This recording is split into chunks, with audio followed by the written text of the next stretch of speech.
Oke, kalau gitu mak ini kita telepon aja ya Bu. Masalahnya apa? Ini kita ketakutan, nggak berani, ini sudah malam. Ya udah kalau gitu besok saja, saut istrinya. Oke Bu, saya telepon mak. Oke, ring gitu. Halo mak, iya le. Oh iya mak, aku sudah pulang. Makanan yang saya belikan tadi ketinggalan di rumah sakit mak. Loh, emang kenapa? Kamu kan belum masuk, saut mak Maulana ini. Iya mak, gak apa-apa, aku pulang. Aku takut mak. Loh, takut kenapa? Akhirnya si Maulana ini curhatlah sama emaknya di dalam telepon itu. Si Maulana ini bilang, ada hantu kuntilanak menangis mak di rumah sakit di sebelah pintu kamarnya bapak. Jadi merinding aku.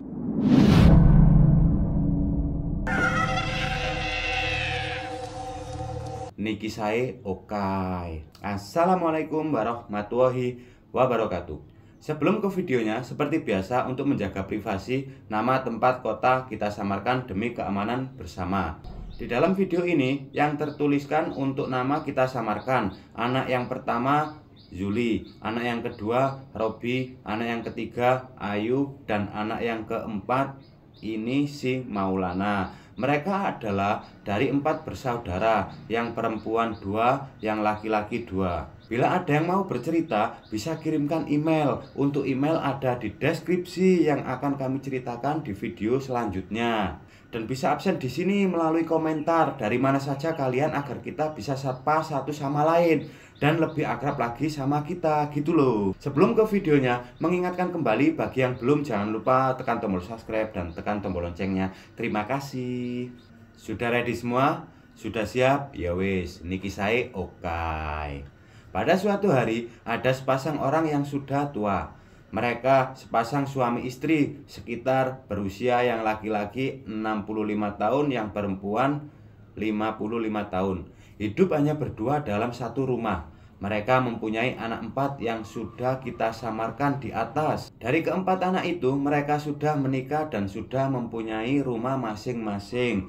Dari sepasang keluarga bapak ini dengan harapan nantinya ikut anak yang pertama yang atas nama si Zuli ini. Ternyata Allah tidak menghendaki dan akhirnya anak yang pertama si Zuli ini meninggal dunia dengan tragis. Setiap dibawa ke rumah sakit sembuh, dan setelah sembuh dibawa pulang sakit kembali. Begitu terus menerus dan akhirnya pada suatu hari meninggal si Zuli ini. Setelah meninggal anak yang pertama, hari terus berganti dan setahun kemudian akhirnya jatuh juga bapak si Zuli ini. Bapak Zuli yang sedari awalnya sehat, di kemudian hari terjatuhlah sakit. Bapaknya Zuli sakit hampir sama seperti anaknya yang meninggal itu. Dibawa ke rumah sakit, sembuh, dan dibawa pulang sakit lagi. Akhirnya sang ibu Zuli bingung, sedangkan dulunya mereka semua serba kecukupan. Diberi cobaan anak yang pertama sakit dan akhirnya sampai meninggal menghabiskan uang. Dalam 1 tahun ditambah lagi suaminya kasus yang sama seperti itu. Larilah sang ibu ini curhat kepada anak-anaknya. Dari 4 bersaudara sekarang tinggal 3 bersaudara. Dikumpulkan semua di rumah ibunya. Dan ibu ini bingung harus kelari kemana, sedangkan beliau sudah tidak punya apa-apa lagi. Jalan satu-satunya harus mengumpulkan anaknya untuk membahas terkait masalah pengobatan bapaknya. Singkat cerita, setelah berdiskusi ibu dan anak ketiga ini masih belum menemukan titik terang sedari melihat kondisi anaknya pas-pasan. Robi anak yang kedua kondisinya sering bertengkar sama keluarganya. Ayu anak yang ketiga ekonominya berantakan, sedangkan anak yang ketiga ini mempunyai banyak masalah juga. Jadi ibu ini merasa bingung entah harus bagaimana. Akan tetapi ibu ini masih berpikir dan bertanya-tanya di dalam hatinya. Oh iya, saya masih punya anak yang nomor 4 bernamakan si Maulana. Di keesokan harinya ibu ini telepon kepada si Maulana ini. Kring, kring, kring. Ya bu, ada apa bu? Jawab si Maulana. Ya le, bapak kamu ini sakit-sakitan. Mak sudah berusaha komunikasi sama kakak dan mbak kamu, tapi mereka berdua sudah tidak bisa diandalkan lagi. Kamu tahu sendiri kakak kamu sering bertengkar sama istrinya, sedangkan mbak kamu juga begitu keadaannya le, saut ibunya. Dan jalan satu-satunya mak harus telepon kamu untuk menginfokan bahwa bagaimana bapak kamu nantinya. Untuk terkait masalah biaya di rumah sakit itu, gumam ibunya sambil menangis lirih. Lanjut cerita, oke baik mak, besok aku akan ke sana, jawab si Maulana ini. Malam telah datang, begitu mau tidur sang Maulana bercanda sama istrinya di dalam tempat tidur. Setelah bercanda, tibalah saatnya sang Maulana ini curhat sama istrinya untuk membahas masalah bapak dan ibunya. Singkat cerita, mereka berdua ini komunikasi, diskusi di dalam kamar. Setelah Maulana ini mendapatkan titik terang terkait masalah bapak dan ibunya, akhirnya keesokan hari berangkatlah ke sebuah rumah sakit si Maulana ini. Si Maulana persiapan mau berangkat ke rumah sakit bersama istri dan anak-anaknya untuk menjenguk bapaknya dan ibunya yang lagi sakit. Di tengah perjalanan, mereka berempat, Maulana, istrinya, dan kedua anaknya ini berhenti sebentar untuk menelpon ibunya. Kring, kring, kring. Ibu ini kemana ya, kok nggak diangkat? Ditelepon lagi sama Maulana. Kring, kring, kring. Halo mak, ya ada apa le? Jawab ibunya. Oh iya mak, mak sudah makan belum? Tanya Maulana bersama keluarga kecilnya. Belum, jawab ibunya. Oke mak, kalau begitu mak saya belikan ya. Iya le, terima kasih banyak. Hati-hati di jalan le, kalau kamu mau perjalanan untuk ke rumah sakit. Ya mak, ditutuplah si telepon ini. Maulana beserta keluarga kecilnya membelikan makanan untuk dibungkus dibawakan ke rumah sakit. Setelah membungkus makanan, lanjut perjalanan menuju rumah sakit untuk ke bapak ibunya. Sret, di dalam perjalanan itu sret, berhenti si Maulana. Tibalah di rumah sakit. Setelah datang di rumah sakit, Maulana beserta keluarga kecilnya saling bertanya satu sama lain. Kamar bapak ini nomor berapa ya?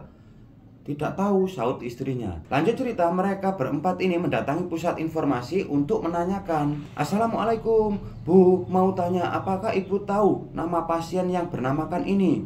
Ini alamatnya. Kalau ibu tahu dirawat kamar apa, nomor berapa ya Bu? Tanya si Maulana. Singkat cerita, ditunjukkan oleh ibu yang berada di pusat informasi, tetapi tidak boleh masuk ke kamar terlebih dahulu. Si Maulana, istrinya beserta kedua anaknya ini tidak boleh masuk, soalnya bapak masih dalam pemeriksaan dokter. Akhirnya Maulana bersama keluarga mencari kamar bapak ibunya.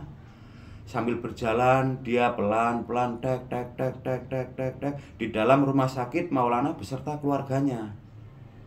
Di sela-sela berjalan, anak Maulana mengajak berhenti sembari menunggu kakeknya lagi proses pemeriksaan. Daripada tidak boleh masuk, mending kita berhenti di dekat kamar kakek ya pak, tanya anak Maulana. Baik, sautnya. Pada saat berhenti, salah satu keluarga Maulana ada yang lapar, bilang kepada ibu bapaknya, Bu, pak, ayo makan, tanya anaknya. Baik, jawab ibunya. Mereka berempat sambil menunggu masuk ke kamar bapak ibunya, makanlah di situ. Di sela-sela makan, inilah kejadian yang sangat misterius. Pada saat itu menjelang makan, sang Maulana ini mencari tempat untuk mencuci tangannya. Setelah mencuci tangan, lanjutlah mereka berempat ini, Maulana, istrinya, dan kedua anaknya sambil menunggu masuk ke kamar bapak yang lagi dalam pemeriksaan dokter. Di sela-sela makan ada suara rintian yang terdengar. Awalnya ini si Maulana terdengar suara rintian. Ada suara cewek menangis merintih. Hi, hi, hi. Si Maulana ini ketakutan sebenarnya. Istrinya bilang ada kuntilanak. Begitu, cuma istrinya ini nggak ngomong. Takut anaknya juga nggak mau diajak ke rumah sakit, dan akhirnya anaknya ini mengajak pulang. Suara itu terus meringik-ringik, nangis seperti minta pertolongan. Sang anaknya Maulana ini terdengar juga ada suara nangis dan rintian itu. Akhirnya anak si Maulana ini ngomong kepada ibunya, Bu, ada suara ya Bu? Ayah, ada suara ya? Tanya anak si Maulana. Tidak ada apa-apa, jawab Maulana dan istrinya. Jika tidak ada apa-apa, terus ini suara apa? Rintian, seakan-akan menangis minta pertolongan. Udah, diam saja, ucap Maulana. Akhirnya sang istrinya ini mengajak berdoa. Berempat ini membaca doa, membaca surat ayat kursi. Setelah membaca ayat kursi sampai 3 kali, suara ini menangis makin keras, bercampuran serta ada suara buka pintu. Krek, krek. Jadi merinding aku sebenarnya kalau cerita ini. Masalahnya ini kisah nyata. Lanjut cerita, mereka ini ketakutan dan lari. Makanan yang ada di situ, di tempat itu tadi tertinggal semua. Singkat cerita, ibu si Maulana ini telepon. Kring, begitu kan. Nah, setelah ibu Maulana ini telepon, tak terangkat juga. Masalahnya posisi Maulana ini dalam perjalanan menuju pulang. Mereka ketakutan. Nyampailah di rumah si Maulana ini melihat handphonenya. Oh iya, tadi ibu telepon bu, ungkap Maulana kepada istrinya. Ya udah, ditelepon balik saja, saut istrinya.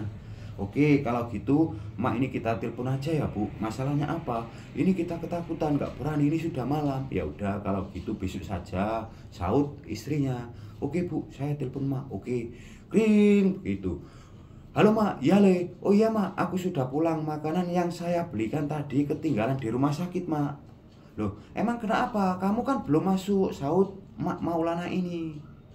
Iya mak, gak apa-apa, aku pulang. Aku takut mak. Lo takut kenapa? Akhirnya si Maulana ini curhatlah sama emaknya di dalam telepon itu. Si Maulana ini bilang, ada hantu kuntilanak menangis mak di rumah sakit di sebelah pintu kamarnya bapak. Jadi merinding aku. Oh ya udah kalau gitu nggak apa-apa, sautnya. Mak baik-baik kok. Oke mak ya, maaf. Oke, bilang begitu si maknya. Oke kalau begitu besok siang saja ya mak. Masalahnya ini sudah malam mak, saut Maulana. Oke kata maknya, nggak apa-apa cung, nggak apa-apa li. Sudah malam, kamu tidur saja. Besok masih ada lain waktu kok. Info ibu Maulana. Singkat cerita, si Maulana ini, istri dan kedua anaknya ini saling bercurhat di rumah ini sebelum tidur, membicarakan kejadian pada saat selama dia berada di rumah sakit tadi.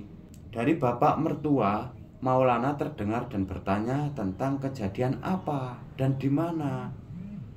Curhatlah istrinya Maulana kepada bapaknya ini. Dan ternyata mertua Maulana ini sedikit bisa tentang ilmu-ilmu goib. Ya emang seperti itu. Kalau setan, gendruwo, kuntilanak, ada yang tidak takut dengan bacaan-bacaan Al-Quran. Tapi tidak apa-apa, ungkap mertua Maulana. Maulana, istrinya, dan kedua anaknya ini masih teringat-ingat dengan kejadian itu saat di rumah sakit.